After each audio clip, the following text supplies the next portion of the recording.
apresentação, a gente já está em início aqui ao processo.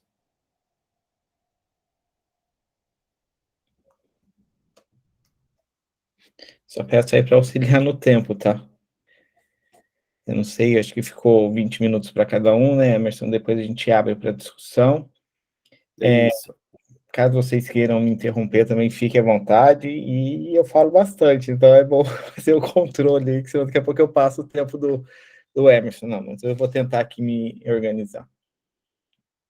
Acho que, antes de tudo, acho que agradecer à equipe organizadora pelo convite. Acho que falar sobre tecnologia é sempre muito bom. O colega Emerson aí, a gente vai discutir algumas ideias sobre o uso das tecnologias. Tem aqui alguns colegas que também já participaram de mesa comigo, o Renato, alguns que já estão aqui, fazem a participação de outros grupos. Então, sejam todos bem-vindos aí ao início do nosso grupo. Acho que dando início, acho que me apresentando um pouquinho para quem não me conhece, vamos falar aqui um pouquinho sobre tecnologias no ensino. Olha, sou um pouco voltado para o uso das tecnologias, porque minha graduação, a primeira graduação é computação, então sempre foquei nessa questão do uso das tecnologias para o ensino, fixou do colegiado de matemática, então a gente faz esse envolvimento do ensino do uso das tecnologias para o ensino da matemática. Sou aqui como líder do grupo de pesquisa Tecnologia Educacional e Processo Cognitivo, também coordeno o Laboratório de Tecnologia Educacional. A gente desenvolve aqui alguns materiais, não só para o uso do ensino de matemática, mas também para o uso das tecnologias. Ao Sérgio, bom dia, Sérgio. Sérgio é o colega também, que sempre está colaborando com a gente nas discussões do uso das tecnologias. Então, falando um pouquinho das tecnologias, minhas últimas pesquisas trabalhando com as tecnologias é com o uso das tecnologias para alunos com transtorno do neurodesenvolvimento. Mas não vou falar um pouquinho sobre a educação especial, porque tem um grupo de discussão específico sobre o uso da educação especial, mas estou trabalhando bastante ações para desenvolver materiais e tecnologias para aluno que tenha transtorno. Então, a gente está com dois grandes focos: o uso das tecnologias para aluno com transtorno do espectro autista e tecnologias para aluno que possui descalculia. Então, a gente está trabalhando nessas duas vertentes aí de materiais que possam envolver esses alunos. Então, atuo no mestrado em ensino aqui da Universidade Estadual do Norte do Paraná, onde sou lotado. Estou aqui no estágio de pós-doutoramento na área de educação, mas trabalhando com materiais digitais para o ensino da matemática para aluno autista. Então, a gente está fazendo esse gap aí de trabalho para tentar identificar o que tem de material para o ensino da matemática, principalmente gratuito para alunos que têm transtorno do espectro autista, para as escolas públicas poderem utilizar. Então, estamos tentando fazer esse levantamento aí, fazendo esse arcabouço aí de informações. É uma área que eu gosto bastante, então a gente está tentando envolver essas características do uso das tecnologias para tentar auxiliar isso no contexto educacional. Então, estou em grandes áreas aí de pesquisa. Tecnologia digital, porque a gente fica na área de ensino, então a área de ensino engloba todas as áreas de conhecimento, então a gente vai aí trabalhando essas tecnologias por diversos. Então, ensino de matemática financeira, para o uso do direito, as metodologias ativas, então aí estamos englobando essas características da tecnologia. Trabalho bastante com revisão sistemática de literatura, até porque a gente utiliza alguns protocolos que precisam ser trabalhados para a gente tentar mapear o que tem aí de trabalho, e focando nessas duas áreas aí, essa área de transtorno do neurodesenvolvimento, que estamos trabalhando um pouco mais robustamente aí nesses últimos anos.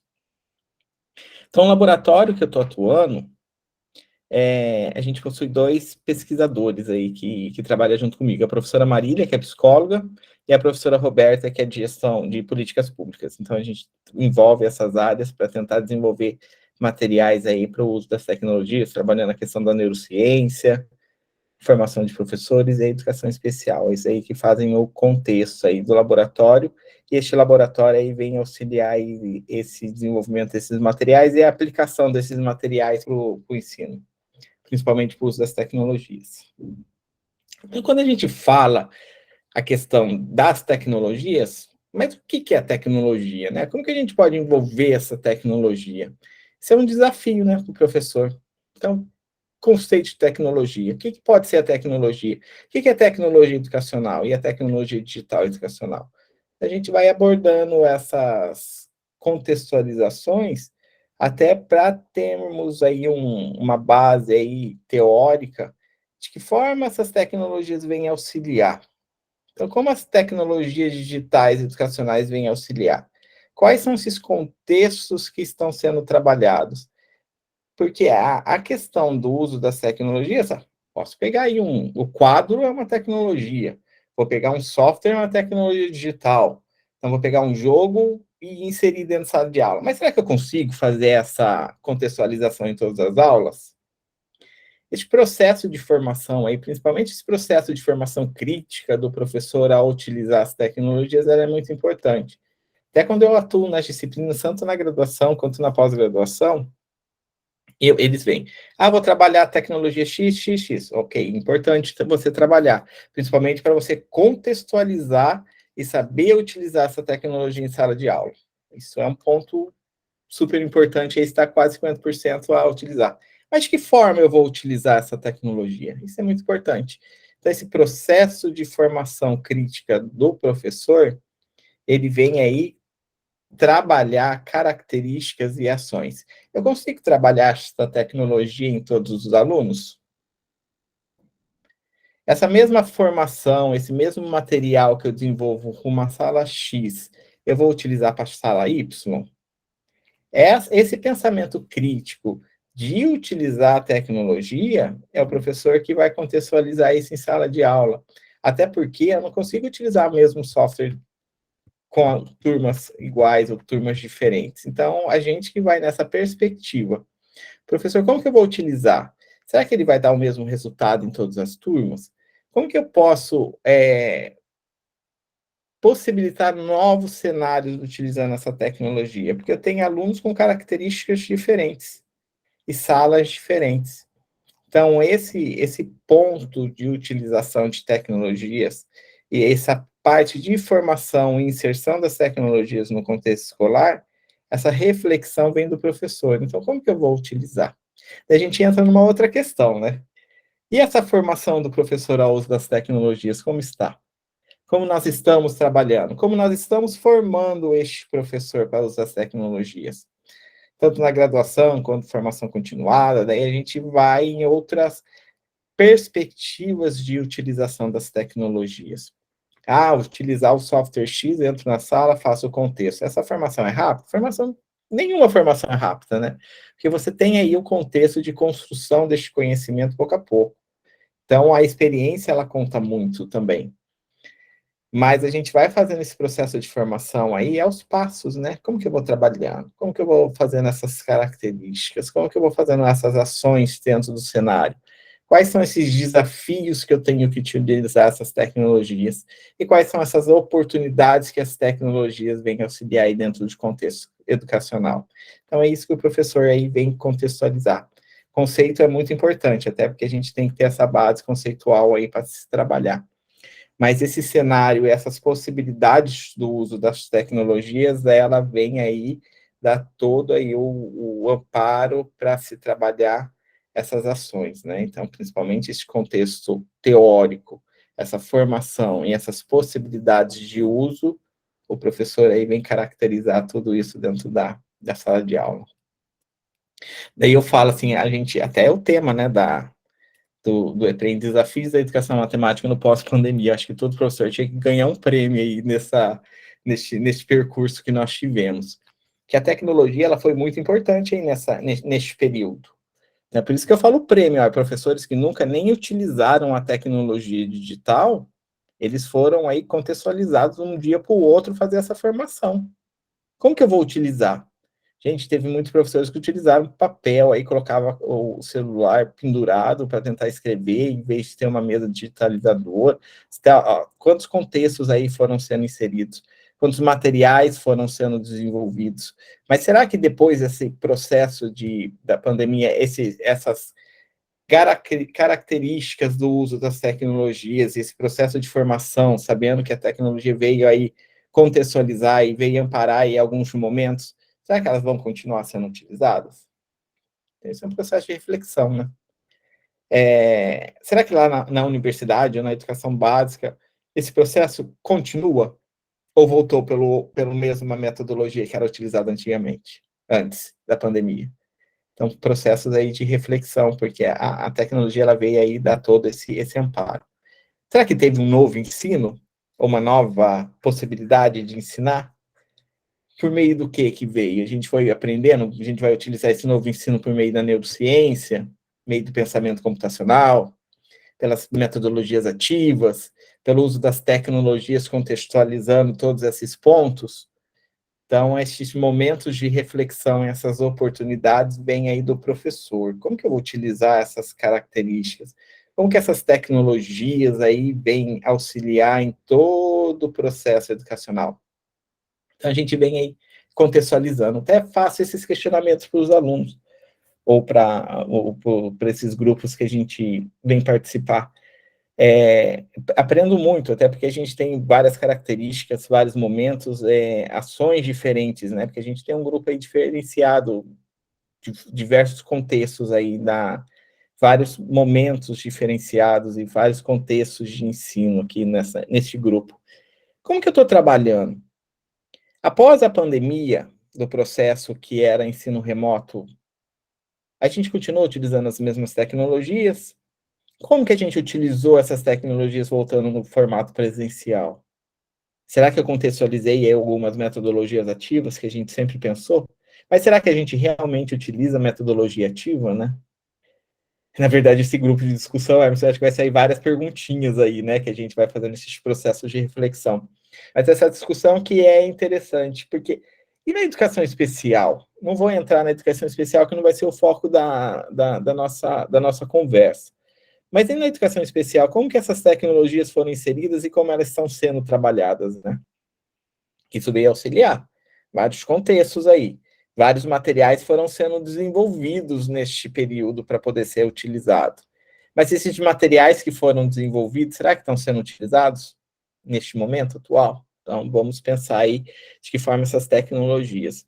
Até porque a gente ouve vários locais falando, eu utilizo a metodologia ativa X, então eu vou trabalhar. Mas será que realmente é uma metodologia ativa que eles estão utilizando ou são à luz da metodologia ativa, né?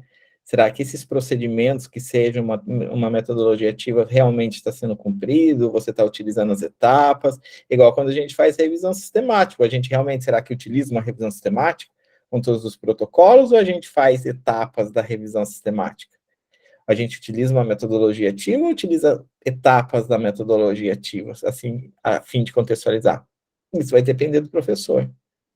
Até porque o professor vai ver de que forma essas ações podem ser inseridas dentro do contexto educacional. E até falo, a gente tem alguns... Tá. Saí a minha apresentação daqui, deixa eu ver se eu consigo voltar.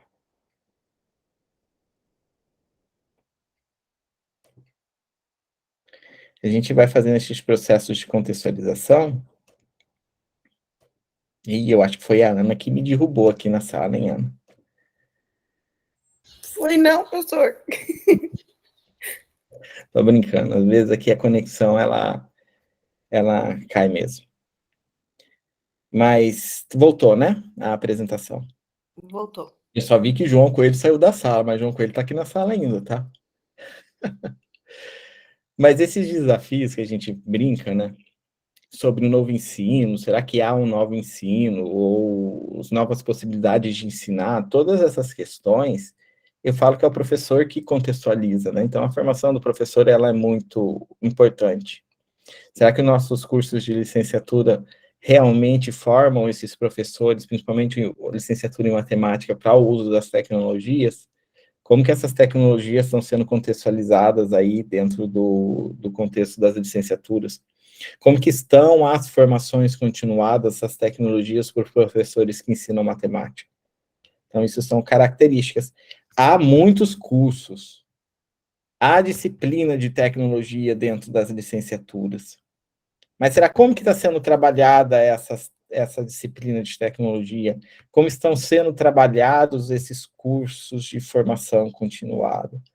Então, esse é um momento de reflexão. Aí, o professor Sérgio também sempre fala nessas questões. Então, a importância de refletir, né, sobre essas possibilidades do uso das tecnologias. Isso são características que o professor tem que refletir aí. Por isso que a gente entra nesse processo de reflexão crítica, né? Como que o professor vai refletir sobre essas ações? Saber utilizar o software é muito importante, mas saber de que forma utilizar esse software dentro da sala de aula é muito mais importante. A gente pensa nesse cenário aí pós-pandemia, que vem aí em encontro com o título do nosso encontro. Quais metodologias utilizar? E quais ferramentas nós vamos utilizar dentro deste contexto? Isso, quem vai dar todo o apoio é o professor, né? Porque o professor que vai ver qual tecnologia ela melhor se adequa à turma, ao aluno, ao contexto, ao conteúdo a ser trabalhado. E quais que essas desafios pós-pandemia? De que forma utilizar essas metodologias? De que forma que eu vou aplicar essas ferramentas dentro do contexto? Ferramenta tem um monte aí para ser utilizado. Instrumento, tecnologias, jogos, mas como eu vou utilizar esses jogos? De que maneira esses jogos vêm aí a contribuir dentro de sala de aula? Então, toda vez que a gente for tentar utilizar uma metodologia, será que essa metodologia realmente vai dar conta de todo o contexto? Sabe que quando a gente faz a inserção de uma metodologia ativa dentro de sala de aula, o trabalho do professor é muito maior do que você trabalhar no quadro, né? Porque você tem aí que propor novas ações, novas possibilidades, novos materiais aí a ser inserido. E essa tecnologia vem aí contextualizar e auxiliar em todo esse processo. Mas cabe ao professor aí a utilizar essas metodologias de forma a vir favorecer aí o contexto, né? E essas possibilidades, nessas oportunidades. É de que forma que eu vou extrair essas potencialidades, né? Como que o professor vai aí caracterizar e auxiliar neste contexto? Então, cabe aí ao professor, ao contexto escolar, a disposição destes materiais a ser utilizado.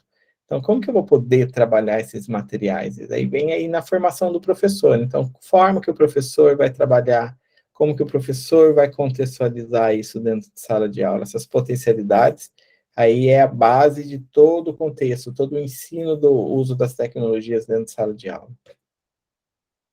Então, quando a gente fala de desafios da educação matemática na pós-pandemia, vejo eu, na minha visão, qual o cenário melhor a utilizar? Quem vai escolher isso? É o professor. Quais os desafios que eu vou utilizar essas tecnologias dentro do contexto? Quem vai ter a base? É o professor. E quais são essas oportunidades? É o professor. É por isso que o professor merece um prêmio aí, em todos os contextos. Não só nessa parte da pandemia, acho que sempre.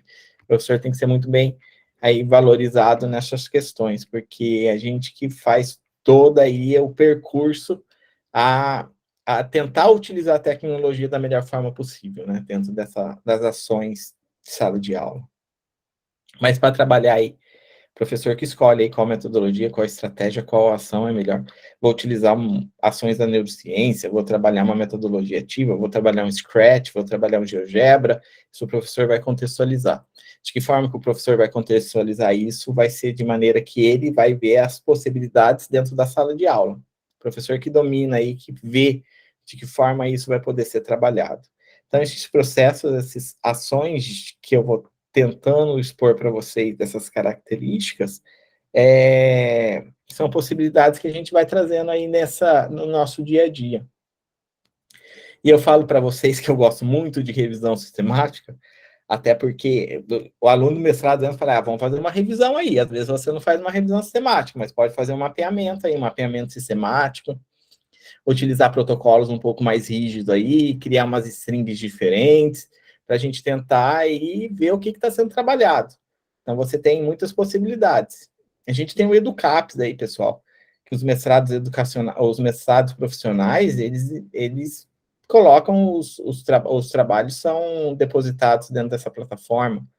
Então, a gente tem muitos materiais aí de escolas que podem ser utilizados, escolas públicas, que podem ser utilizados de forma gratuitamente dentro de sala de aula. Então, a gente tem oportunidades. E temos vários cenários. Isso aí cabe ao professor tentar utilizar. Então, para tentar contextualizar um pouquinho aí como que está sendo trabalhada essas questões, então eu até falei com o Emerson, vou trazer um pouquinho do pensamento computacional, até para a gente ver o que está sendo produzido aí de pensamento computacional com o ensino da matemática. Fiz aí um petit revisão aí para vocês, que na verdade não foi uma revisão, a gente fez uma adaptação aí de uma revisão sistemática. Gosto bastante da Kitchen aqui, porque ela tem protocolos rígidos aí, ela é da área de engenharia de software. Acho que eu nem falei minha formação, né, lá no início, mas depois eu falo aí um pouquinho no final. Sou da engenharia de software, então meu doutorado é na engenharia de software. Gosto dessas ações, porque até na minha tese fiz o processo de desenvolvimento de jogos, então, de que forma trabalhar o processo de desenvolvimento de jogos, trabalhando as habilidades cognitivas, então chega um momento que quem desenvolve jogos vai aí entendendo que são habilidades cognitivas e isso vai para o processo de transpor dentro do jogo. É igual quando a gente desenvolve um jogo eletrônico para aluno que tenha descalculia ou que tenha dificuldade em matemática. Vou lá, o aluno tem problema com subdização, que é aquele processo de quantidade mesmo. Então, como que eu vou trabalhar jogos, trabalhando ações aí que possam estimular? Tem um aluno com problema de linguagem, principalmente autista.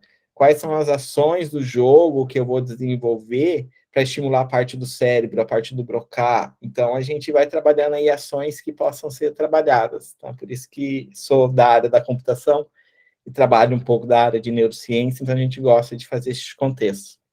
E a Kitchen gosto bastante das ações que ela trabalha em revisão sistemática, que é um protocolo bem rígido.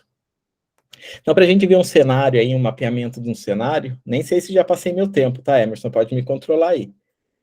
Vou um pouquinho mais rápido aí para a gente discutir aí um pouquinho mais sobre essas características. E a Ana pode me interromper também.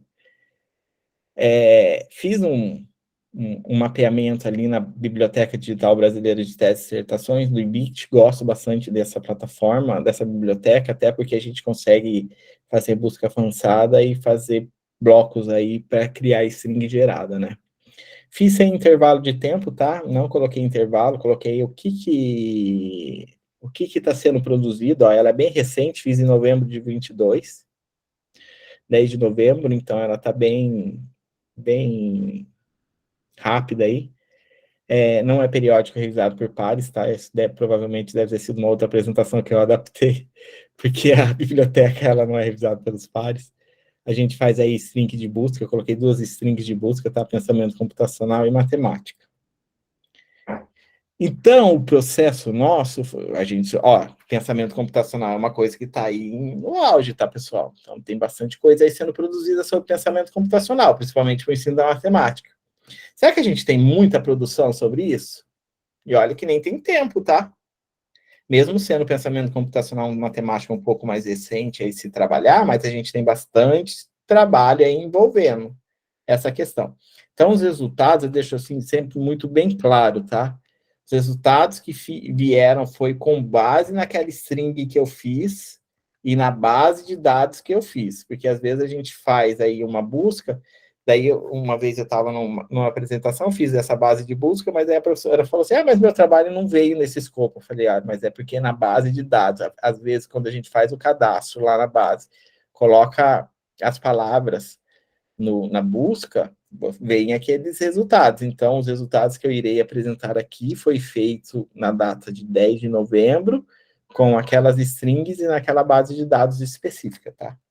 Por isso que a gente justifica muito bem os protocolos numa revisão, até porque quem for refazê-la, ela tem que seguir os mesmos protocolos para chegar aos mesmos resultados.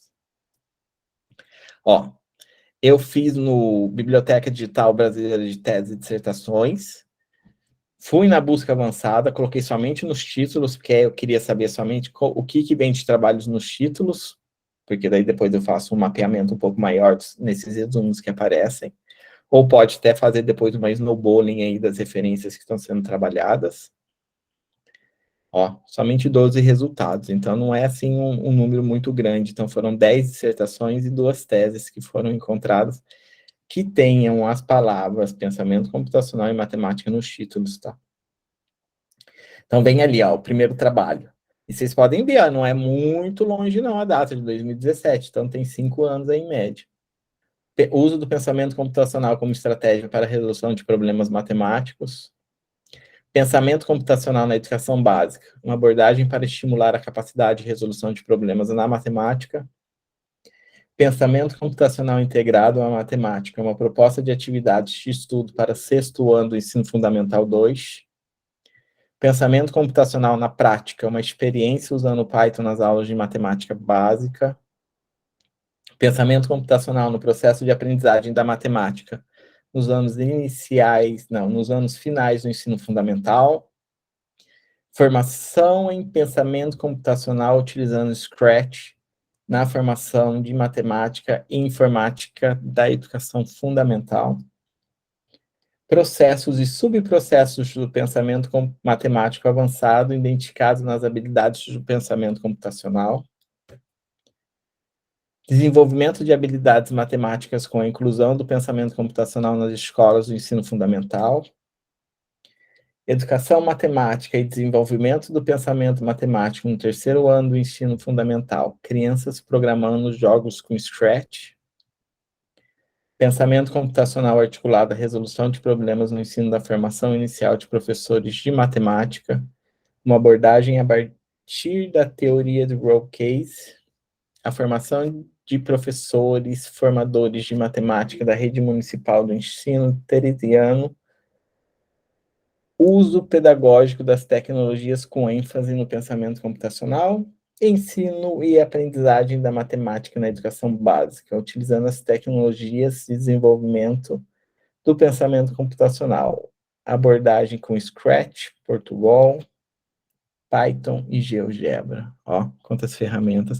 Vocês viram aí que a maioria dos trabalhos ele é para a educação básica, né? Lá para os anos. E como que a gente pode trabalhar o ensino pensamento computacional na universidade? Como a gente pode trabalhar o pensamento computacional dentro dos nossos contextos de ensino? Será que eu consigo? Será que eu consigo trabalhar essas novas metodologias? Como essas ações aí podem fazer esse percurso dentro da nossa sala de aula? Como que o professor vai poder utilizar esse pensamento computacional? Ó, a maioria dos tópicos que a gente encontrou aí neste mapeamento foi com a questão da resolução de problemas, que é a base, né, que a gente vai dentro do processo do pensamento computacional. Então, quais foram os níveis de ensino que nós encontramos? Ó, ensino fundamental, anos finais, ensino fundamental 2 e na educação básica. Quais foram as ferramentas que foram encontradas a trabalhar com esse pensamento computacional? Scratch, Python, Portugal e GeoGebra. Qual que foi o período aí de 2017 a 2021? Até coloca um asterisco aí, até falando que as informações geradas pelo mapeamento foi por meio deste protocolo, tá? Que foi lá, conforme aqui está na busca avançada, utilizando pelo título, utilizando aspas nas palavras, então a gente fazendo aí uma string de busca um pouco mais restrita, só para tentar identificar quantos materiais aí tem, até porque é uma temática mais nova aí que está sendo trabalhada. Aqui eu trago um pouquinho das referências aí dos trabalhos. Aqui eu termino, acho que deu em média aí 20 minutos de fala e Emerson. Depois a gente vai fazendo contexto. Tem bastante gente aí que trabalha várias ferramentas aqui dentro da nosso grupo de trabalho. Depois, na hora da discussão, acho que é até interessante trazer aí quais as possibilidades, quais são as visões, né, do uso dessas tecnologias. Sei que muitos professores aqui também têm uma incansável ação de formação desses professores. Isso é muito importante, até porque a gente vê que essa formação é sempre contínua, sempre estão desenvolvendo essas possibilidades desse uso dessas tecnologias para trabalhar dentro de sala de aula, né? Então, lá no início, eu até esqueci de falar um pouquinho da minha formação. Eu sou da computação. Minha primeira formação é na computação, fiz depois a licenciatura, fiz o mestrado em informática na educação, dentro do mestrado em educação na UEM, fiz o doutorado em engenharia de software, dentro do doutorado em informática da PUC Paraná. Estou aqui fazendo meu estágio pós-doutoral no grupo de políticas públicas da área de educação especial, então eu trabalho essas tecnologias digitais para alunos com transtorno do espectro autista, e estamos aí desenvolvendo ações aí, meus orientandos estão trabalhando materiais, a gente está trabalhando ação, então tem aluno aí que trabalha design thinking, trabalha várias metodologias ativas, que a gente desenvolve alguns materiais para aluno com transtorno, alunos, alguns conteúdos que podem ser trabalhados dentro de sala de aula, sequências didáticas. Estamos aí, sou da Universidade Estadual do Norte do Paraná, estou no colegiado de matemática, e agradeço aí a oportunidade de fala. Vi bastante colegas aí que foram entrando, fico bastante feliz, porque a gente faz muito tempo que não encontra os colegas, mesmo virtualmente, acho que isso é sempre muito bom, e eu gosto muito de ouvir aí essas ações. O professor Emerson nunca tinha trabalhado com ele, mas é um prazer aí a gente ter essas novas conexões aí de informações, né, que está sendo trabalhado. Emerson, agradeço a todos, fique à vontade, depois fico aí à disposição a gente conversar um pouquinho mais sobre as tecnologias.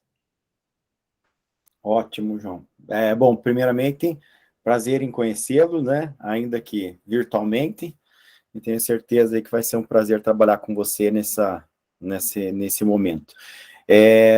Bom dia a todos, a todas. Sérgio, muito obrigado. Acredito que você é um dos responsáveis pelo convite também, né? É sempre um prazer estar aí junto. Você sabe que meu último slide, tá você lá, né? Oi, que honra, hein, cara? A gente não marcou, mas o último slide é você. Depois você vai ver. João, você pode descompartilhar a sua tela? Queria saudar também a Renata, que está aí, a Marceli, os outros eu não vejo, que tem mais 18 aqui, não está aparecendo.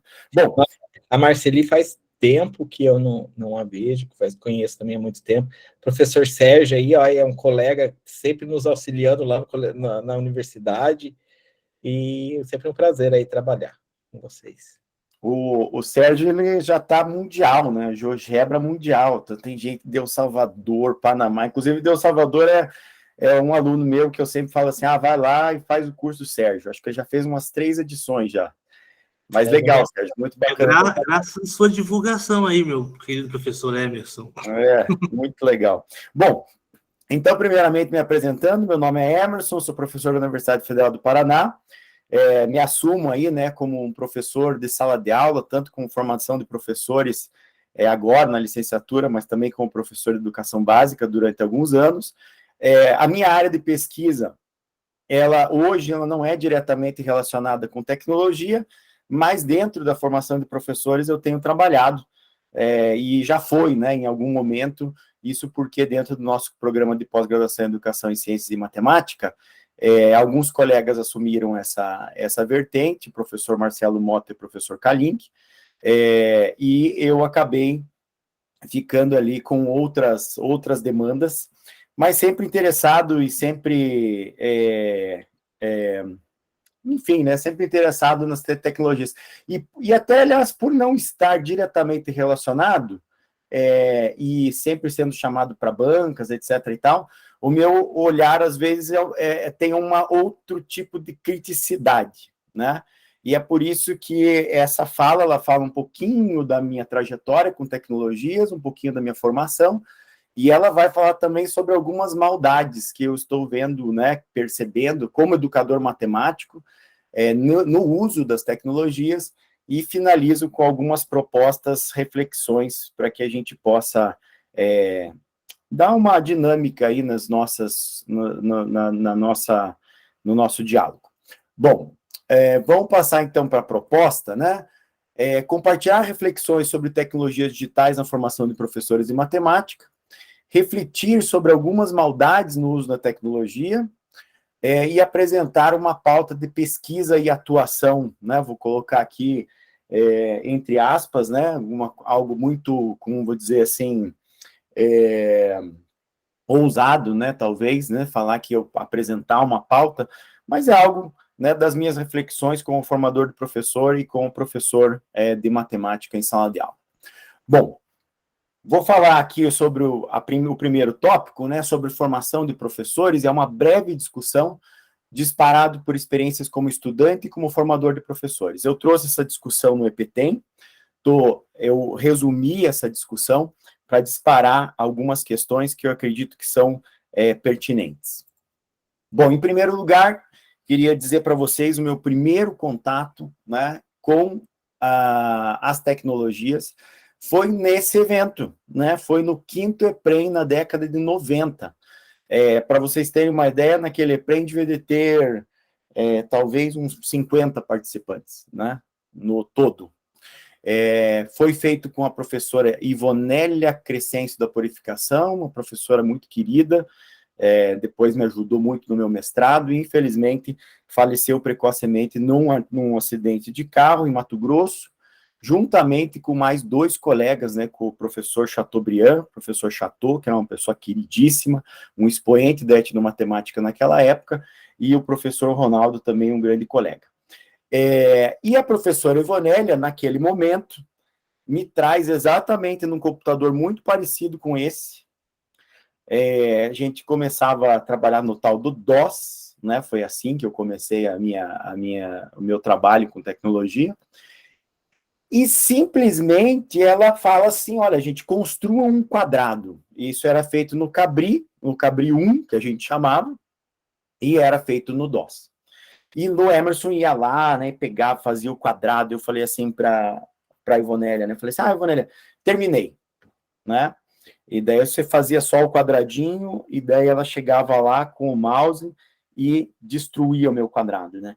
Ela falava assim: isso aqui não é um quadrado, né?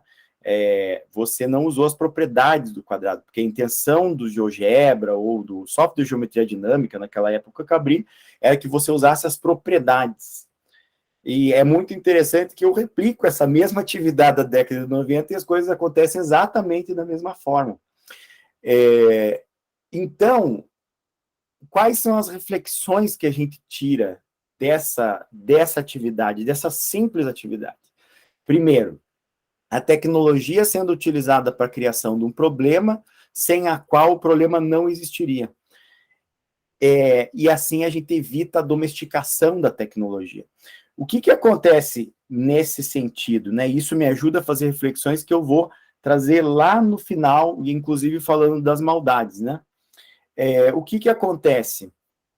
Há problemas, se eu peço para um aluno, desenhe um quadrado, né?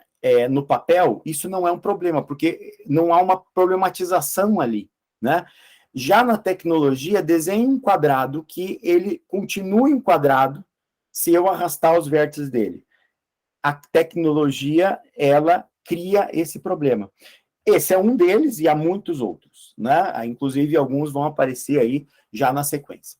Então, do ponto de vista geométrico, eu trabalho no departamento de expressão gráfica, era o antigo departamento de desenho, e eu trabalho, em particular, na licenciatura, com o ensino de geometria. Então, do ponto de vista geométrico, ao resolvermos o problema, passa-se da figura a figura geométrica, com as propriedades, tendo em vista a necessidade de se considerar as propriedades. É um probleminha muito simples, né? Por outro lado, é muito potente. E aqui temos uma reflexão para a formação de professores e também para a sala de aula. Eu percebo que quando as pessoas vão fazer uma formação de professores, se perde muito tempo nas ferramentas.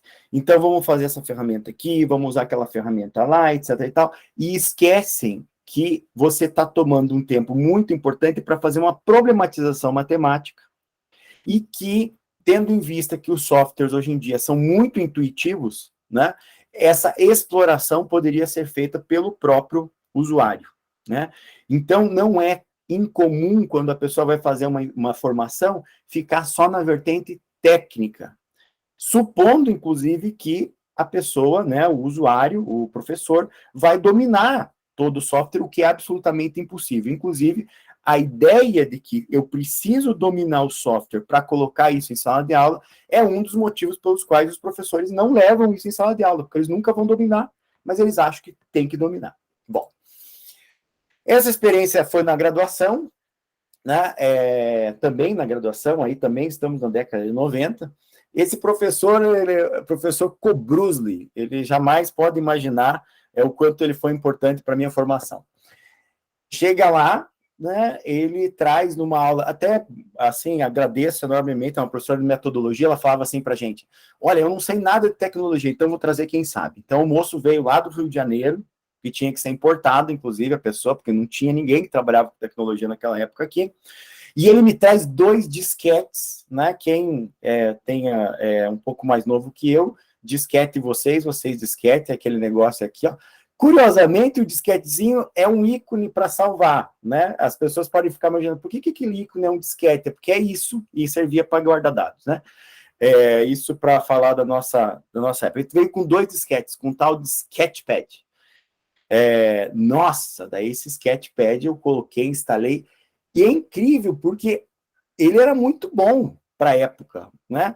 Ele era melhor do que o Cabri, que era pago, por exemplo, né? Então eu coloquei os 2 disquetes, colocava um, depois colocava outro, e assim você instalava o negócio, e ele fez um negócio incrível. E olha que interessante, ele usou inclusive uma outra ferramenta, a gente falando em ferramentas, um tal de Maple, né? Maple, o pessoal chamava de Maple, que era um software para matemática aplicada. E ele fez um livro, né, o que deveria ser visionário naquela época, usando o Maple, e era um livro interativo, e dentro do livro interativo tinha esse negócio aqui. O que ocorre com o gráfico da função f de x igual a x ao quadrado mais bx mais c, então tem um errinho ali, quando cada um dos parâmetros varia. E ele falou assim para a gente, vocês vejam, era um professor da graduação, que trabalhava com matemática, e é isso que eu gostaria de chamar a atenção, né? E ele falava assim, porque quando varia o A se aproxima de 0, né, a parábola vai abrir ou fechar. Beleza, isso é uma coisa que a gente já sabia, trabalhava na graduação, até mesmo no ensino médio. Quando o C varia, ela vai para cima ou vai para baixo, né? Porque você está variando a onda da intercepta o eixo Y. Agora, veja, ele falou assim, agora o que ninguém sabia era o que acontecia quando o parâmetro B varia. Esse mesmo relato que eu estou fazendo para vocês, que eu escutei do Kobrusli, é o mesmo relato que está, por exemplo, nos primeiros livros de educação matemática e tecnologia feito pelo Marcelo Borba, quando ele faz uma relação do que aconteceria com o parâmetro B, que o vértice da parábola faz outra parábola. Então, olha que coisa mágica, né? O quanto a gente aprendeu com a tecnologia uma matemática nova, né? Entre aspas, porque fazer isso à mão, você ia ficar se perdendo naquele monte de cálculo e não ia conseguir fazer, usando uma metáfora, olhar para a floresta, se ia se perder nas árvores. Bom, já nesse milênio, né, eu faço meu mestrado, né, e trabalho com demonstrações de geometria, usando, inclusive, né, o Sketchpad naquela época, porque o Cabri era caríssimo, enfim, né, a gente usava, então, essa versão do Sketchpad, e meu pepino naquela época era demonstrações de geometria. Esse trabalho me trouxe algumas informações muito interessantes, o quanto eu percebi ser potencial, e eu lembro que nós estávamos na época dos parâmetros curriculares nacionais, que, em termos de documento curricular, de parâmetro, era 1000 vezes melhor do que a BNCC, porque indicava coisas, respeitava o que a educação matemática estava falando, mas o fato é que se indicava muito a questão das demonstrações, das conjecturas, etc. e tal. E eu percebi ali que, é claro que não fui eu que descobri isso, né? Havia várias locais, em particular a PUC de São Paulo, tinha um trabalho muito grande com o professor Sador, eu visitei ele naquela época, sobre essa relação e a possibilidade de usar software de geometria dinâmica para fazer conjecturas, né? E, né, percebia-se que aquele caminho que os licenciados usavam era muito mais próximo do que os matemáticos faziam, mas quando eles iam ser ensinados a demonstrar, na verdade, eles eram ensinados a ensinava-se a eles demonstrações, né? E esse ato de demonstrar, ato de conjecturar, se perdia em aulas da licenciatura, e ainda hoje isso ocorre, né? Se ensina muito pouco pensar matematicamente, se ensina muito pouco se desenvolve muito pouco, né, o demonstrar, e se ensinam muito mais demonstrações, e a geometria dinâmica pode ser um aliado, e esse foi, para mim, uma das coisas mais importantes desse mestrado. Então, isso eu trago para a formação de professor hoje, a necessidade de fornecer ao licenciando oportunidades para que ele possa conjecturar, descobrir resultados, etc., e isso é feito particularmente, né, com geometria dinâmica. Os primeiros contatos com o logo, eu acho que é muito importante sempre trazer o logo e conversar sobre o logo, é uma das primeiras interfaces, né, da educação matemática com as tecnologias, e aqui eu brinco com os professores, hoje eu uso o Scratch às vezes, mas eu acho que a tartaruguinha, ela resolve bastante coisa, né? O cara faz um quadrado e eu peço para ele fazer um hexágono regular, né? Ocorre que quando ele vai escrever e dar esses comandos, de modo geral, ele dá esses comandos que estão postos aí. E o que acontece? A tartaruguinha, ela faz um triângulo equilátero e não um hexágono, que é o que ele queria. E aí você vê uma outra teoria que é muito interessante, que é o construcionismo, né? É um ciclo de aprendizagem que o computador, ele promove, né, e o Papert, né, é baseado nos estudos do Piaget, ele traz isso para a informática, que é um ciclo que você reflete sobre o problema, você descreve, você executa, e eventualmente o computador te traz algo que não é aquilo que você desejava, e você depura, e ele chama isso de um ciclo de aprendizagem. A teoria, ela é antiga, mas ainda é muito atual, juntamente com a outra, né, que foi desenvolvida aí junto com os trabalhos do Tico Romirov, sobre reorganização do pensamento, e os trabalhos do Marcelo Borba também. Bom, hoje, né, sempre que eu tenho a oportunidade de trabalhar com professores, eu uso alguns softwares, né, hoje eu uso muito menos o Cabri, eu uso só o GeoGebra, mas os trabalhos com Excel, né, eu acho que são trabalhos poderosos, porque ele trabalha com várias representações. Você tem a representação aritmética, que para que você deixe ela inteligente, você precisa transitar para a expressão algébrica, o pensamento algébrico está muito posto aqui, e você traz a expressão gráfica. Tudo isso no mesmo software. O Excel, acho que ele tem sido muito pouco usado, né, ou mal usado para a educação matemática, de preferência quando você tem problemas reais. Aqui é uma situação de faturamento, custo, lucro, que tem muito a ver com a educação financeira, algo importante atualmente. O Graph Equation, um softwarezinho que é muito pouco utilizado, mas que ele permite fazer esses desenhos muito bacanas. Isso muda completamente a maneira como a gente trabalha com inequações, porque isso aqui basicamente são inequações, e você pode fazer desenhos, obras de arte, e esse software para mim é muito querido. E claro, a calculadora, mesmo essa de 99, ela permite muitas coisas interessantes. Bom, aqui, né, e fechando essa primeira parte, e a gente tem as outras duas que são mais curtas, né?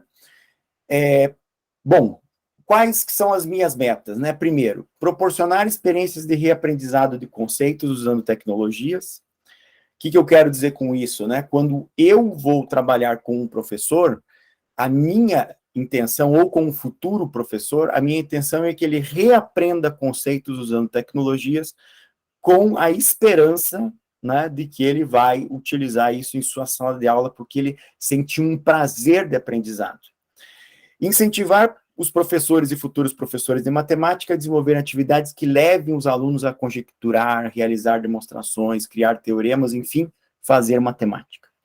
Eu tenho uma das disciplinas que eu trabalho é geometria dinâmica, e uma boa parte desse trabalho é com demonstrações usando geometria dinâmica, e ali tem, vamos dizer assim, tem sido criado muita matemática interessante. né? Ou, melhor dizendo, recriado matemática, né?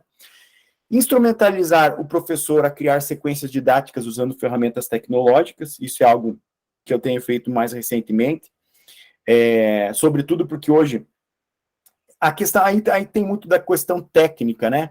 Que é assim, você usar um QR Code, você colocar na nuvem uma sequência didática com GeoGebra, e poder transportar isso para uma atividade de casa para o aluno, que ele possa usar o próprio celular, enfim, eu acho que a gente precisa também dar essas questões mais técnicas para o professor.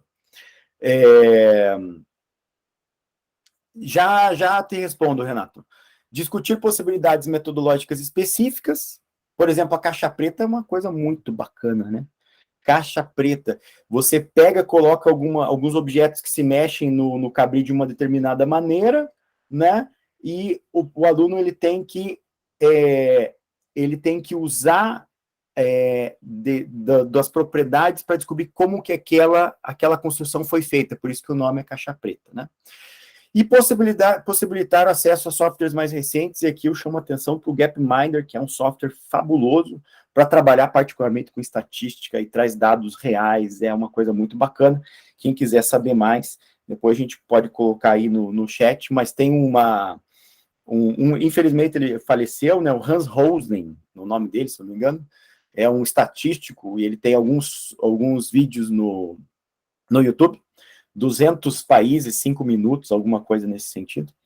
E ele usa o Gapminder, inclusive ele foi uma das pessoas que criou o Gapminder, então é bem interessante esse software. Então, Renato, quando eu falo, né, a questão de reaprendizado de conceitos, né, aí tem um negócio muito bacana, e aí um professor que é muito querido meu, o professor Carlos Viana, né, olhando para essa questão aqui, né, é muito interessante. Isso aqui envolve duas áreas, né, a geometria analítica e a geometria. Então, ele precisa, para fazer, por exemplo, esse círculo, para fazer essa composição, vamos pensar nesse triângulozinho aqui, aqui eu não estou com a coisa, mas vamos olhar para aquela figura lá acima, lá, né? Aqui eu tenho aqui, ó. Deixa eu pegar uma canetinha aqui. Aqui, né? Isso, agora sim. Então, o que acontece nessa situação aqui? A gente precisa usar algumas funções aqui. Por exemplo, aqui é uma função do primeiro grau. Eu tenho que traduzir isso para uma inequação, certo? E tenho que formar uma figura. Então, teoricamente, o professor ele sabe funções, né? A gente espera que um professor de matemática saiba funções do primeiro grau. Mas ele não consegue mobilizar esses conceitos junto. Ou ele sabe alguma coisa sobre funções, e até ele, eu acho que o parâmetro A faz isso numa função do primeiro grau, f de x igual a x mais b. Então, ele tem esse conhecimento meio nebuloso. Quando você coloca ele frente a um problema dentro da informática, há um reaprendizado. Uma situação mais simples e bem bonitinha. O professor sabe dividir? Sabe. O professor de primeiro ao quinto ano sabe fazer uma divisão? Sabe. Daí você coloca um problema para ele. Encontre o resto da divisão de 145 por 2, por exemplo, mas usando a calculadora. Aí ocorre um reaprendizado. Por quê? Porque ele precisa dominar o algoritmo inclusive eu adoro esse probleminha, dominar o algoritmo da divisão para usar a calculadora para encontrar o resto daquela divisão. Dentro do papel, isso não seria um problema para ele. Ele sabe fazer aquela continha, mas ele não tem um domínio perfeito da divisão, e isso, quando você usa tecnologia, há um reaprendizado. Né? Então, isso é uma coisa muito bacana. Bom, deixa eu passar, porque eu acabei de estourar meu tempo de 20 minutos aqui. Aqui, vamos passar aqui. Bom, algumas maldades, né? Adoro isso aqui. O João falou e está aqui, ó, né? O que é isso aqui à direita? Né? Isso é uma aula usando educação à distância sobre vetores, álgebra linear. Todas as aulas dessa professora eram feitas dessa maneira.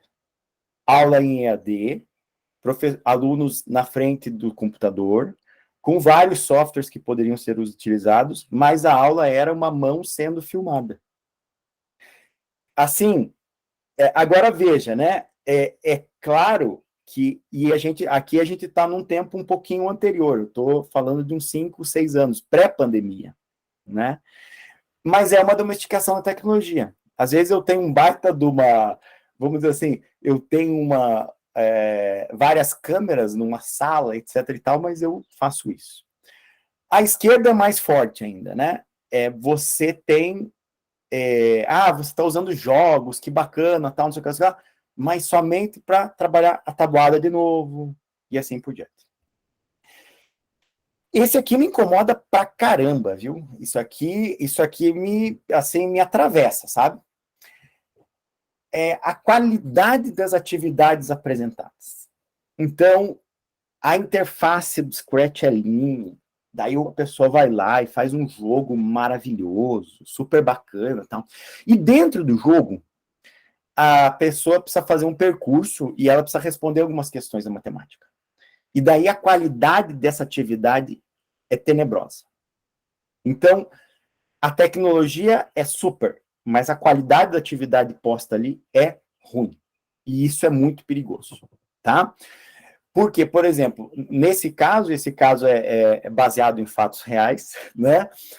Aqui você tem uma situação que desensina, né? Uma pista de corrida possui 100 metros, Carlos percorreu um quarto da pista, falta percorrer. Uma coisa que a criança tem que saber aqui é que você tem uma adequação de unidade de medida para medir determinadas coisas. Então, você pergunta para a criança, o que é adequado para medir um campo de futebol? Metro. Né? Então, isso é uma coisa que a gente ensina para a criança, ela tem que saber. E aqui você faz exatamente o contrário, dando a resposta em milímetro, centímetro, milímetro, que não tem nada a ver. Então, isso acontece. Então, não basta que a tecnologia seja super, a gente precisa tomar cuidado com a qualidade das atividades matemáticas que estão postas ali, tá? Ótima pergunta, Renato. Aqui, essa aqui também, né? Também nos livros a gente encontra isso. E esse aqui aconteceu ontem. Tá? Eu estava numa aula, uma das coisas que eu peço para os alunos é apresentar livros didáticos. Puxa, que bacana, está desenvolvendo pensamento computacional, tal, está usando fluxograma, né? Porque o João deve concordar comigo, muito do que se diz de desenvolvimento do pensamento computacional dentro do livro didático hoje é fluxograma, né? Fluxograma está desenvolvendo o pensamento computacional. Então, o que acontece? Que bonitinho, pensamento computacional, fluxograma, tal, que bacana. E daí você vê a atividade, ó. Utilizando o fluxograma construído por Antônio, livro didático, e sabendo que com 1 litro de tinta é possível pintar 100 metros quadrados. Puta, 1 litro de tinta pintar 100 metros quadrados é para acabar com o peão, né? Já mas não é 1 litro de tinta, só se for assim uma tinta super, né? Então, ó o cuidado. Ó o cuidado. Tá percebendo, Renato, que eu acho que já começa a responder a tua pergunta? É o cuidado pedagógico com a atividade. Isso é muito importante. É o cuidado pedagógico. Então, por isso que, dentro de uma equipe, se você vai formar, nós da educação matemática, nós temos condições para fazer isso. E por isso que nós precisamos formar equipes multidisciplinares com pessoas da área da informática. Né? Porque a gente tem um cuidado, eles têm outro cuidado. Né? O cuidado da pessoa que trabalha com informática é outro. Né? Agora eu fiquei preocupado, né, porque o Renato acabou de sair, então ele não gostou da resposta, ele saiu. Ele saiu. E uma coisa muito bonitinha aqui, né? Nem sempre a tecnologia é a solução. Nem sempre. E aqui, né, nem sempre a tecnologia digital é uma solução. Por exemplo, será que a tecnologia digital é a solução para trabalhar com geometria de sólidos geométricos? Ou seria melhor eu trabalhar com lápis, com a dobradura, com os palitinhos? Agora, gente, eu vou dizer para vocês, eu acho que é importante as duas coisas. Já de início, já digo para vocês. Mas então é importante perceber isso com o professor, porque às vezes o professor acredita que quando o indivíduo olha a figura que está à esquerda, ele está visualizando exatamente um tetraedro, mas nem sempre ele está visualizando um tetraedro. Porque isso é mais uma ou um outro aprendizado, são representações diferentes. São representações diferentes. E para finalizar, acabei meu tempo, olha o indivíduo aqui, ó. Falei, Sérgio, que você estava aqui? Então, ó lá. E isso que a gente não combinou, mas o Sérgio, ele me provocou, acho que foi no fórum de licenciaturas, né, e trouxe algumas questões aqui, né?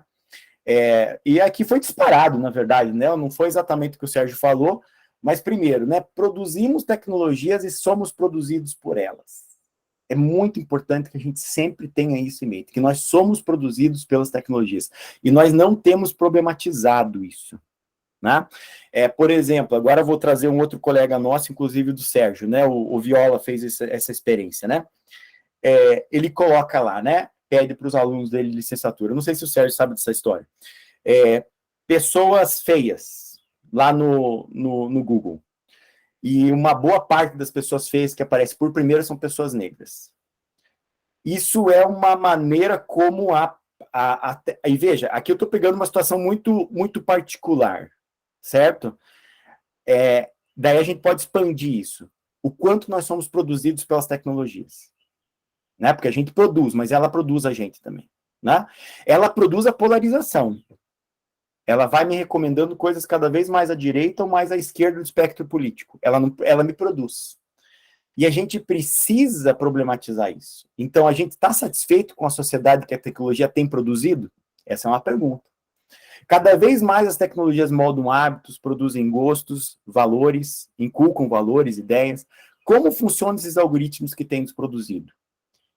Talvez a gente ter conhecimento desses algoritmos e a gente trabalhar com isso com os nossos alunos possa nos ajudar, né, a ser menos produzidos, né, pelas tecnologias se a gente não tem, se a gente acredita que isso não tem sido adequado. E isso é algo que me comove, gente. A gente sempre tem que falar isso. O Brasil é o país democrático mais desigual do mundo. Né? O Brasil é o país democrático mais desigual do mundo. E a gente tem que endereçar isso à tecnologia. Como as tecnologias têm ajudado a promover desigualdades. E como elas poderiam ajudar a diminuir desigualdades. E aqui o João, que eu não conhecia o trabalho dele, né, traz a ideia de trabalhar com as tecnologias, tem como foco o trabalho com crianças com espectro autista, crianças com necessidades específicas, isso é muito bacana, um encontro interessante. Né? Bom, como levar essas discussões para a formação de professores, como levar essas discussões para a sala de aula, e a pré-pandemia, a pandemia e a pós-pandemia. Né? O que a gente tem, e aí, tudo que eu poderia endereçar de perguntas, o João já endereçou. Se a gente tem, e só reforçando, né, um boom de utilização, e o se vira nos 30, né, dentro, aí aqui eu vou fazer uma historinha bem interessante. Aqui, né, se a gente tem dentro da pandemia, né, um uso massivo de tecnologias, o que se vai na pós-pandemia, né? Entre a pré-pandemia e a pandemia, o que os professores aprenderam, o que vai permanecer, o que vai ser alterado. E como a pandemia, ela gerou, né, e até um pouco após pandemia, porque a gente está nesse tempo, né, em que momento que as políticas públicas, eu trabalho muito com políticas públicas, e isso é uma coisa que me deixa muito triste, elas são feitas no Brasil, assim, muito amarretadas, sabe? Quando você promove algumas coisas, né? Então, por exemplo, em que momento que alguém acreditou que quando nós iríamos voltar para o presencial, e daí metade seria presencial e metade não seria presencial, que seria uma boa ideia ter uma câmerazinha para o professor dar aula para a câmera e para os alunos presenciais ao mesmo tempo. Isso é só para dizer uma das coisas que foram feitas do tipo, acordei hoje e falei assim, já tive uma ideia brilhante, mas sem perguntar para o professor, sem fazer uma simulação de como aquilo podia ser feito, e sem pensar em coisas melhores, né? Se resolve sem resolver. E eu acho que a pandemia fez muito isso, né? Se resolveu sem resolver. E isso que a gente pode aprender ter esse aprendizado. Bom, gente, basicamente era isso. Muito obrigado. Desculpe, me alonguei um pouquinho, mas já respondi 2 perguntas, então estou no lucro. Gente, muito obrigado. Tá ótimo, Emerson. Você vê como que as nossas conversas foram todas de encontro, né? Acho que a formação do professor ao uso das tecnologias é isso, é por meio de indagações, né? Você não vem com uma questão pronta, você tem essas ações aí que você precisa ir discutindo. Você sabe que eu até esqueci de falar, acho que o Renato até aí, onde eu assisti uma mesa redonda da professora Clélia, ela colocou assim, até no finalzinho, ensinar existe uma reflexão crítica sobre a prática, né? Acho que essa reflexão crítica aí, que é do Paulo Freire, falei para ela que ia até utilizar a própria a frase no final dela na minha fala aqui, que eu acho que esse processo de formação é uma formação crítica mesmo, né? A gente não, esse cuidado pedagógico aí, quem vai ter todas essas possibilidades de uso ou não é o professor, né, a se trabalhar. Acho que é isso. Vamos, não sei como que, se é a Ana que faz esse processo de perguntas, se há alguma perguntas aí, ou se alguém quiser fazer algum questionamento para mim, para o Emerson, ou o Sérgio, Marceli, pessoal, fiquem à vontade aí conversar. Sérgio é referência nossa aí do Scratch.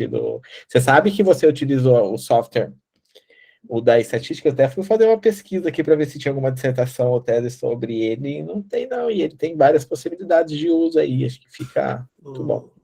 João, bom dia. Eu fiquei ouvindo vocês e anotando coisas aqui enquanto vocês falavam, né? É sempre muito bom estar nesses encontros, porque a gente tem ideias, né? Vocês falam coisas, a gente tem ideias sobre possibilidades, né? Agradeço o Emerson por ter me citado ele, porque, na verdade, o Emerson é um dos grandes responsáveis por eu ter feito doutorado na vida, né? Ele levou, ele fazia parte de uma equipe com o Rômulo, e ele disse para o Rômulo que queria que eu fizesse parte dessa equipe. E o Rômulo estava com a equipe completa na época, e o Emerson falou assim, não, leva o Sérgio para trabalhar com a gente, que vai ser legal.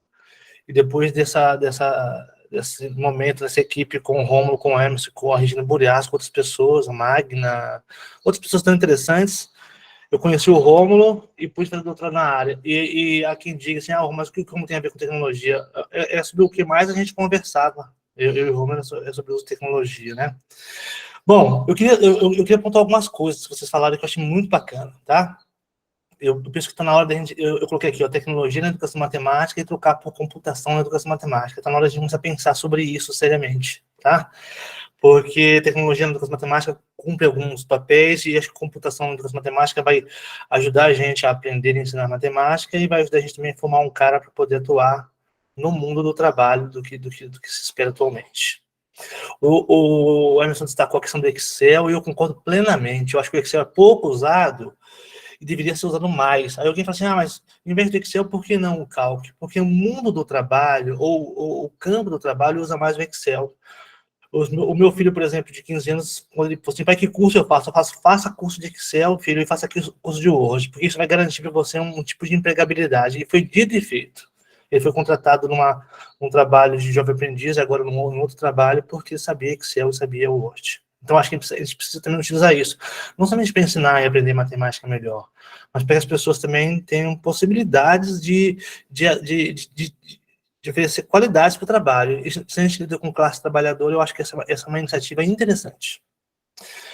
Eu penso que tecnologia tem que ser para as pessoas serem criativas, as pessoas criarem coisas, as pessoas fazerem coisas, resolverem problemas de outros modos, né, Emerson e João? Não somente do modo matemático que a gente faria se fosse usando o livro, mas de outros modos, né?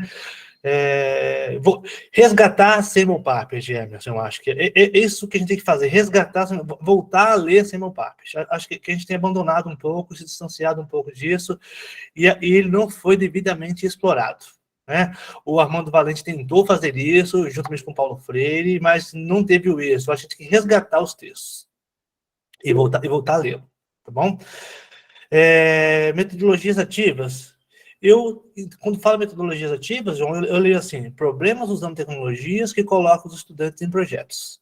E eu tenho feito isso na graduação, e trabalhando com estudantes de matemática e de pedagogia, usando o Scratch, e tem sido uma experiência muito legal. eu acho que tem sido para mim, tem sido para eles, porque nós estamos trabalhando com projetos. E aí, quem dita os projetos são eles, e a gente aprende junto. Eu achei muito legal essa ideia de caixa preta, Emerson. Eu acho que isso me deu a ideia, João, de engenharia reversa, né? Engenharia reversa porque a gente tenta não somente descobrir o que tem, mas o que alguém que fez pensou, né? E para mim isso é muito legal cognitivamente. Quem entende um pouquinho de Scratch, de programação, é um exercício muito interessante tentar descobrir o que a pessoa pensou ao escrever um código. Cara, isso é um exercício louco. A gente geralmente não tem acesso, a gente constrói uma outra forma. E esse exercício nos leva a pensar coisas, nos leva a construir ideias muito produtivas. Tá? Eu não tenho essas coisas aqui porque vocês me despertaram. Até assim, nas coisas que eu estou estudando, o pensamento computacional, vão dar certas direções, né? Então, por isso que é sempre bom participar desses momentos. Agradeço a oportunidade. Eu só queria problematizar isso para que a gente possa conversar mais, tá bom? Valeu. Tá ótimo, Sérgio. Acho que o construcionismo, né, acho que foi base na minha dissertação, foi no meu mestrado, até porque a minha professora trabalhava bastante com essa questão, eu acho que tem que voltar mesmo, acho que é a base ali que a gente consegue aí contextualizar várias ações, né, do uso do computador. Acho que a Lidiane levantou a mão. Lidiane, fica à vontade. Sim, obrigada, bom dia. É só, na verdade, não é complementar, né? É a fala do Sérgio, muito importante aí, quando ele falou da questão do Excel. Só queria compartilhar uma experiência. Há uns meses atrás, nós estávamos em discussão também no grupo de educação matemática, e eu falava, enquanto professora da educação básica de 6º e 7º ano, a importância do laboratório de informática. Na minha realidade, são desktops e não tem um para cada aluno. E aí eu argumentava essa questão do saber ligar e desligar o computador para essas turmas, estava utilizando o GeoGebra numa atividade de triângulos, e foi bastante questionada essa questão de que hoje em dia a gente não precisa mais aprender isso, que está tudo na palma da mão. Então, quando o Sérgio falou isso daí, eu me senti provocada a compartilhar essa questão, porque eu também considero importante, porque o mercado de trabalho ele está aí e ainda é utilizado, né? O aluno precisa entender. Quando ele chega também no campo universitário, ele precisa entender de Word para poder estar montando aí os seus trabalhos, as suas pesquisas.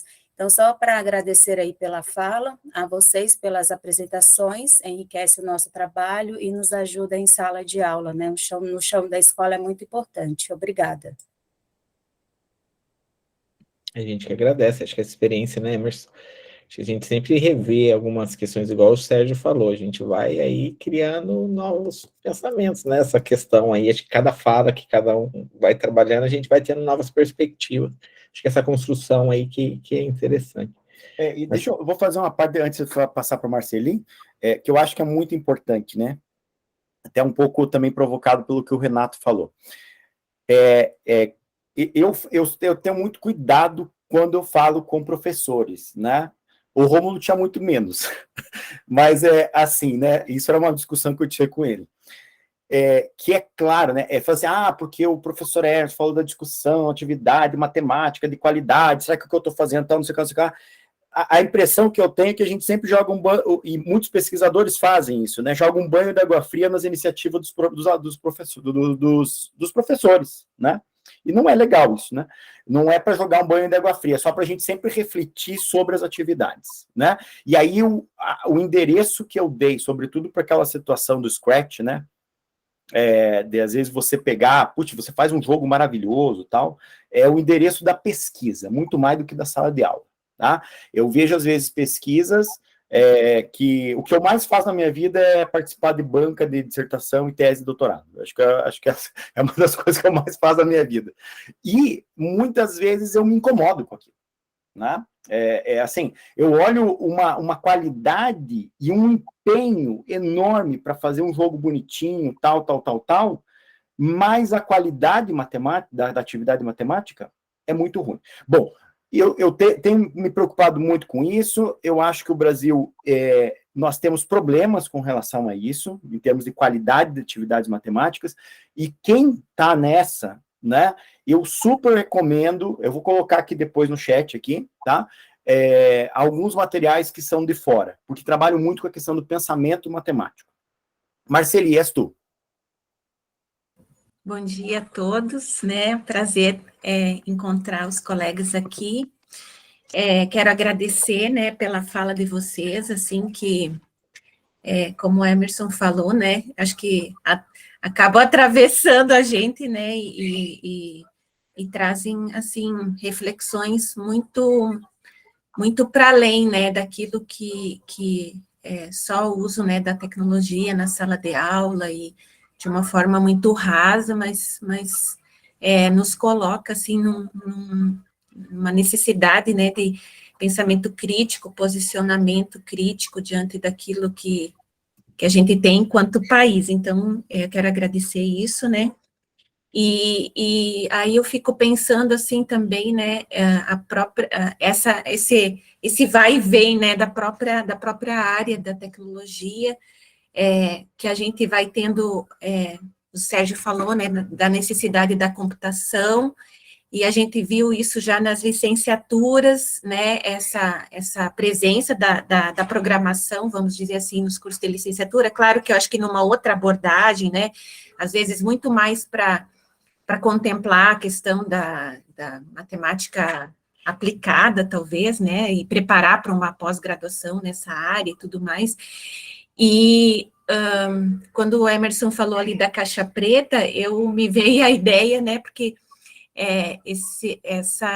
existia até uma teoria, né, que falava, assim, que a gente não poderia utilizar a tecnologia como uma caixa preta, né, porque daí a gente não sabia o que estava acontecendo, a gente só entrava com os dados, saía o resultado e a gente não sabia o que estava acontecendo, e isso seria prejudicial.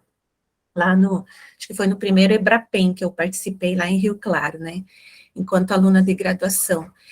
E ao mesmo tempo, por um tempo, a própria área, assim, teve acho que algumas nuances, assim, de dizer, eu lembro que eu assisti uma fala de uma pesquisadora falando assim, quando a gente usa o fogão a gás, a gente não precisa saber como ele funciona para usá-lo.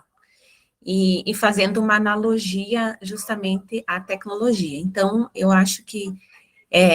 E essa questão mesmo da tecnologia, né, que às vezes me incomoda. Claro que, enquanto pesquisador, a gente precisa estar muito atualizado daquilo que tem se produzido, mas como o Emerson falou, e o Sérgio, e o próprio João, tem coisas, assim, os clássicos, eles ainda precisam ser revisitados, e eu acho que eles nem deram tudo aquilo que poderiam ter dado, né? Então, a própria área, ela exige muito essa questão, né, de atualização, referências atuais e tal, que é legal, claro, como pesquisadora, a gente precisa estar conhecendo, mas a gente não pode, né, trocar coisas que são, assim, de uma profundidade que acho que algumas coisas talvez mais recentes ainda não superam essas, né, então acho que isso é muito bacana, né, eu acredito que tenham muitos pesquisadores, né, jovens aqui,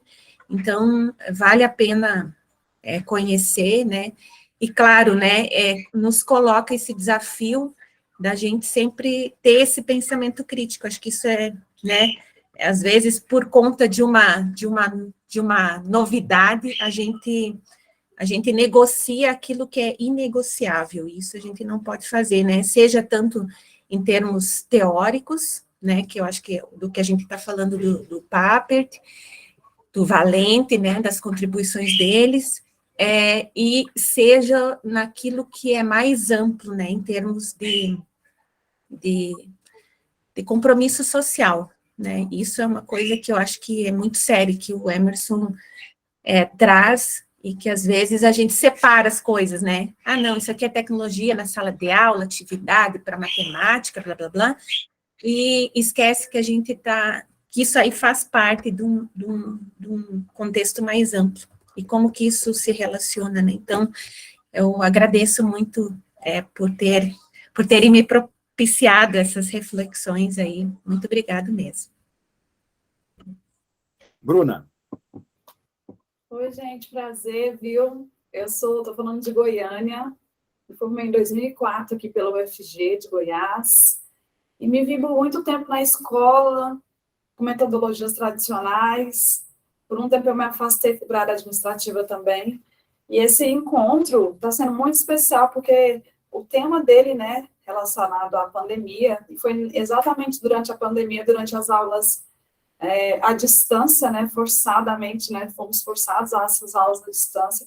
Eu me vi perdida, totalmente perdida, e imediatamente eu comprei a mesa digitalizadora, isso, né?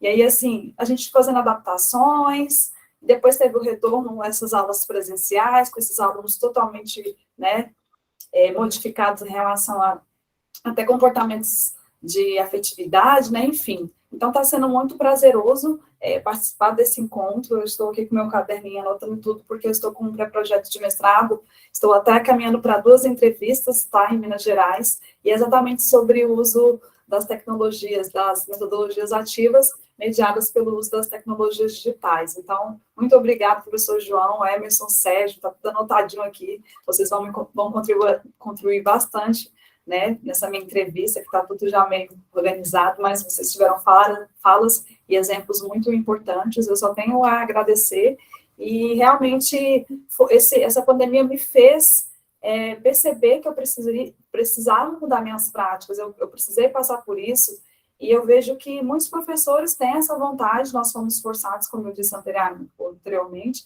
pela pandemia, mas eu vejo, como estou no campo há 20 anos já, muito a questão mesmo de todas as cobranças que nós passamos, que eu sei que vocês, como professores universitários, também passam, são outras dificuldades, mas está no campo, e toda a pressão que a gente sofre, até em relação aos exames, enfim, né, resultados, se aplicar uma metodologia ativa, como o professor mesmo falou, exige tempo, planejamento, e muitas vezes a gente tem que cumprir o cronograma, e a coordenação está o tempo todo.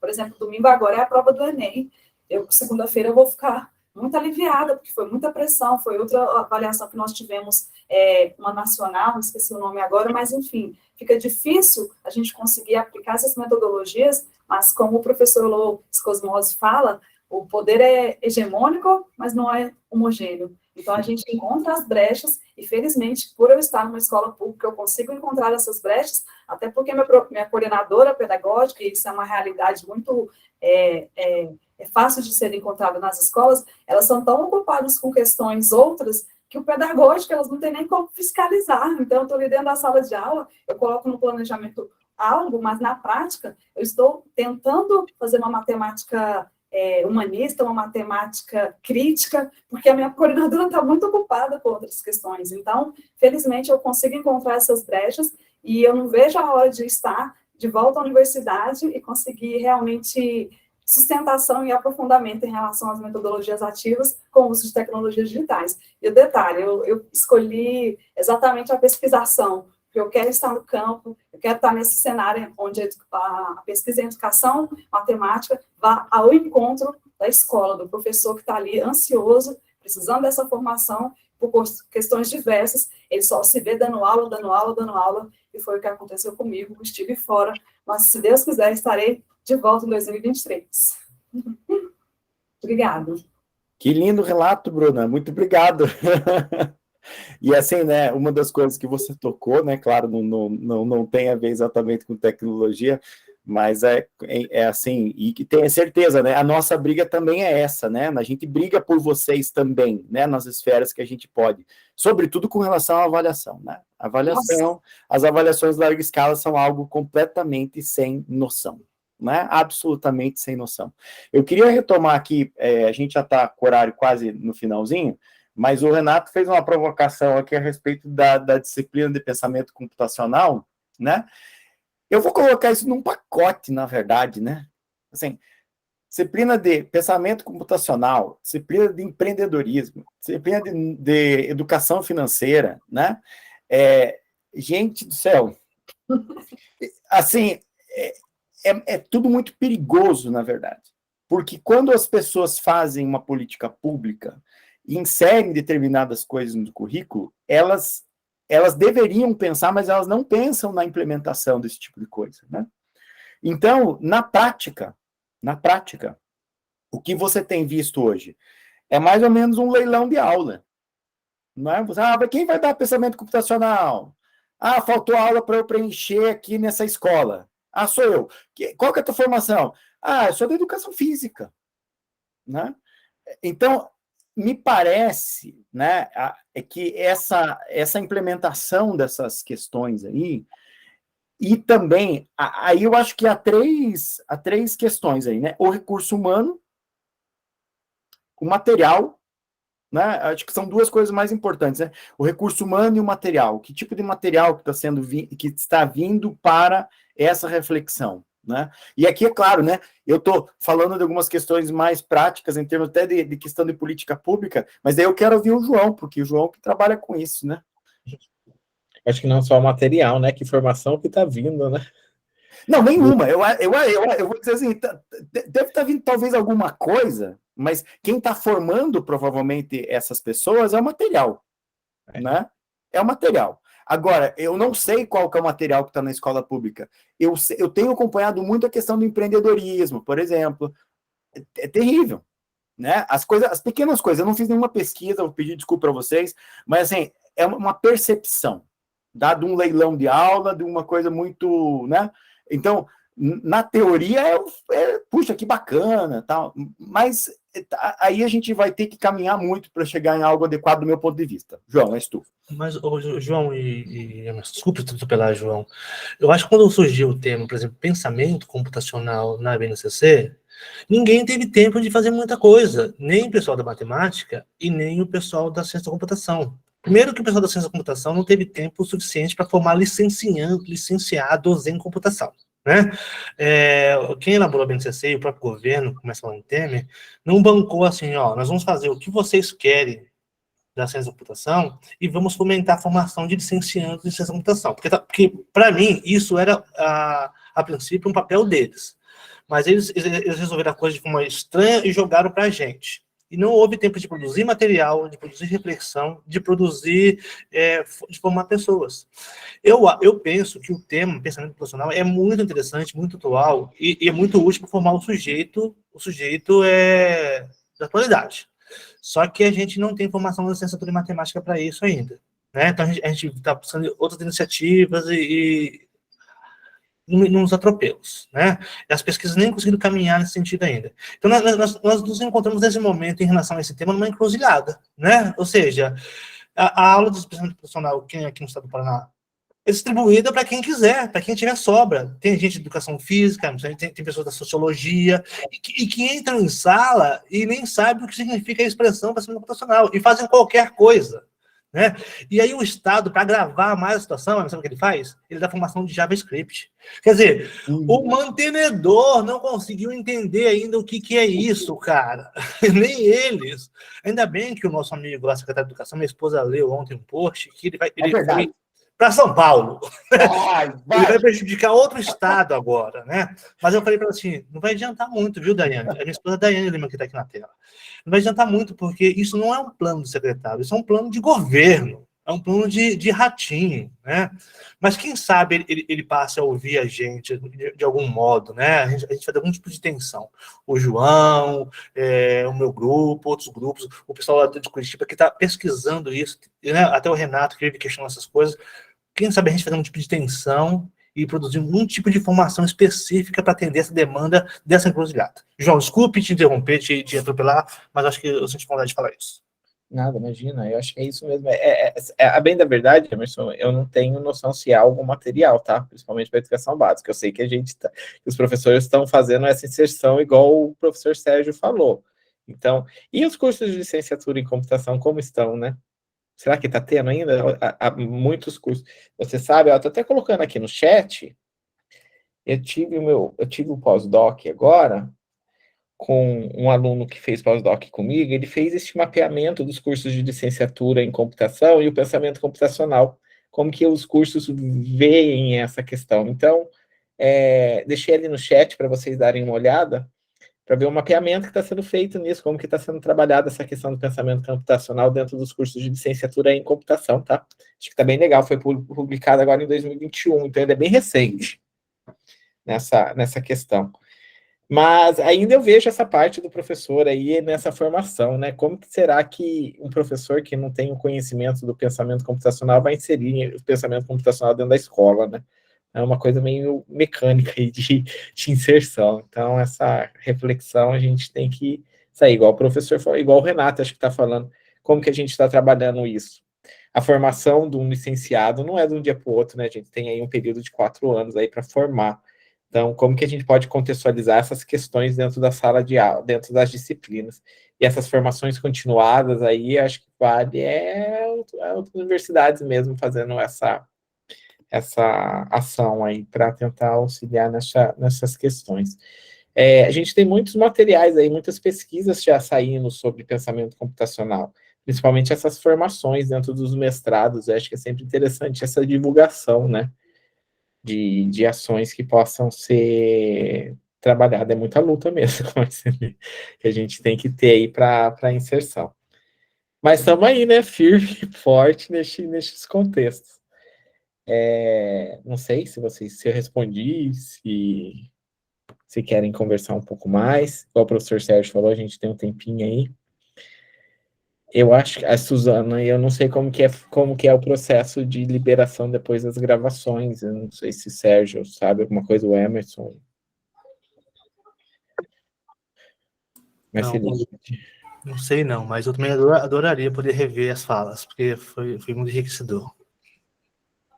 Eu estava pensando aqui, né, quando eu falei assim, é muita luta para lutar, né, mas eu acho assim, aqui, né, ouvindo a fala de vocês, eu acho que talvez, não sei se seria muita pretensão, se a gente seria até recebido, mas eu acho que a SBEM, né, enquanto uma sociedade que reúne, né, e que tem discutido, e que tem uma história, não só, né, a SBEM Paraná, que não só olhando aqui, né, no contexto paranaense, mas ela tem uma história no contexto nacional. Eu acho que você, assim, valeria a pena, né, eu sei que todo mundo tem agenda cheia, mas eu acho, assim, até, né, pela produção, pesquisa e tudo, eu acho que mereceria, de repente, né, marcar uma conversa com esse pessoal da SED, né, porque às vezes a gente também fica fazendo essas críticas que são pertinentes e tudo, mas a gente precisa fazer com que essas pessoas saibam disso, né, porque eles não estão aqui para ouvir, né, e, né, não, talvez, acho que a gente já teve, né, momentos que a CED, ela teve mais próxima, né, da universidade, em outros tempos, né, quando eu vim para o Paraná, eu vi isso acontecendo, agora não, né, parece que há um distanciamento bem grande, a gente, quando quer se aproximar e precisa se aproximar da realidade escolar, assim, no sentido, eu mesmo trabalhando numa disciplina EAD, estava preparando uma disciplina que abordava a questão do ensino médio e as coisas ainda não estavam delineadas, e eu fui conversando com o pessoal do núcleo lá de Ponta Grossa, e daí chegou um momento que eu vi que nem eles mais sabiam, né, aí ficou aquele, não sei, vamos ver e tal, né, então, assim, a gente é chamado pouco, né, ou nunca para contribuição nenhuma, mas talvez a gente poderia pensar, né, aí, eu acho que tem pessoas bem qualificadas aí, ou poderiam ser chamados outros, para tentar abrir esse diálogo, sabe, especificamente sobre esse tema de computação computacional, o que está acontecendo, como que a SBEM vê isso, né, pelo menos um grupo, eu acho que nem que seja para cutucar a onça com a vara curta, sabe? Mas para ver se alguma coisa acontece, se alguém se desperta lá naquele grupo, né, para ouvir, né, e pensar outras coisas e olhar com mais seriedade, né, para a escola, que eu acho que isso, para a escola, para o professor, para o aluno. Então, acho que eles precisam saber, né, o que tem se percebido e discutido sobre isso, né. Eu acho que daria para fazer isso. Eu acho que esses pontos de reflexão, né, de ações futuras, eu acho que é isso que esses grupos e esses eventos vêm a contribuir, né, esses starts aí que a gente vai tentando auxiliar nessas ações. Mas Eu já ia sugerir, assim, né? O Emerson, João e Sérgio tentar marcar uma reunião com o pessoal da SED que cuida dessa área e fazer um resuminho aí. E é isso aí. Fazer uma prática aí já né? Vamos esperar o Feder sair, vai que entra. Vai que eles escorregam na indicação, Sérgio. Eu estava pensando que eles não encontrem ninguém à altura dele, né? Vai que eles escorregam na indicação. Olha, durante o Felimate passado, né, 2022, o Renato está até lembrando aqui, nós criamos um grupo para poder começar a discutir alguns temas, mas aí as correrias de todo mundo não deu conta disso, né?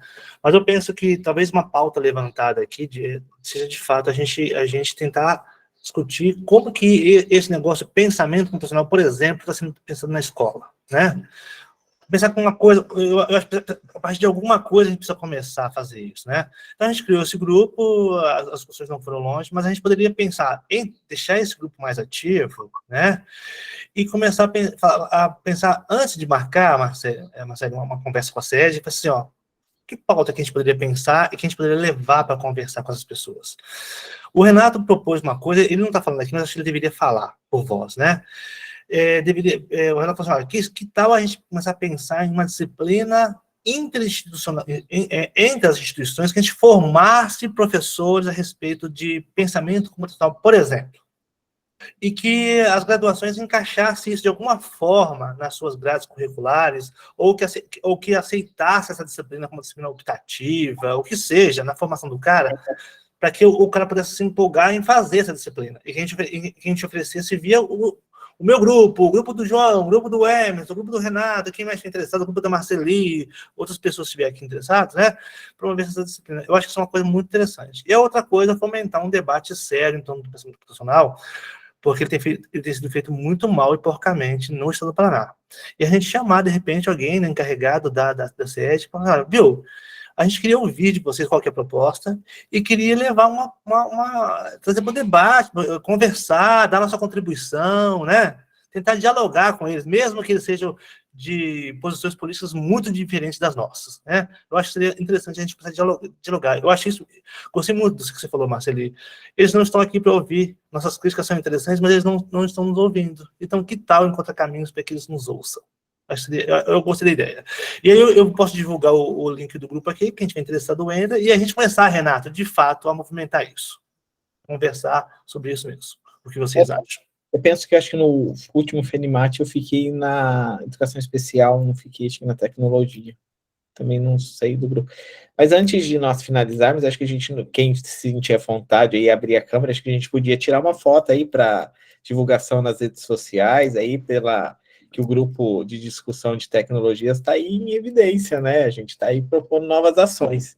Professor João, eu estou participando de muitos encontros, todo mundo tira foto, mas depois eu não tenho acesso. Como que funciona isso?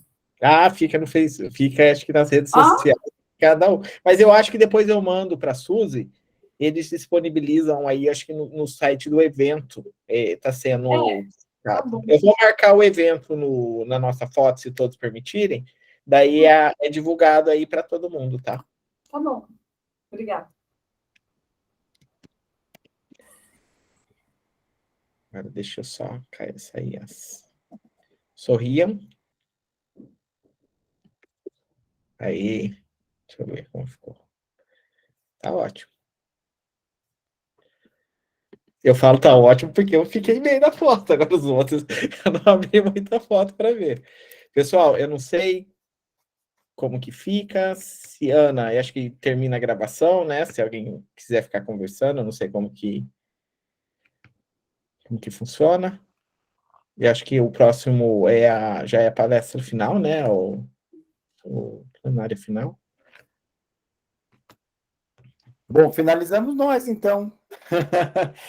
Sérgio, esse grupo que você colocou aqui, ele é o grupo para nós aqui ou do Felimate?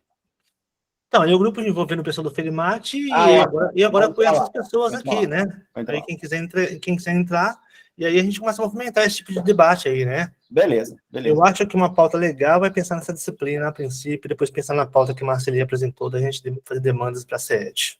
Legal. Gente, tchau para vocês. Tchau, obrigada. Até mais, Beijo tchau. pra Obrigada, Goiás. bom dia. Tchau. Ana, eu não sei, eu não tenho opção de desligar aqui a sala, tá?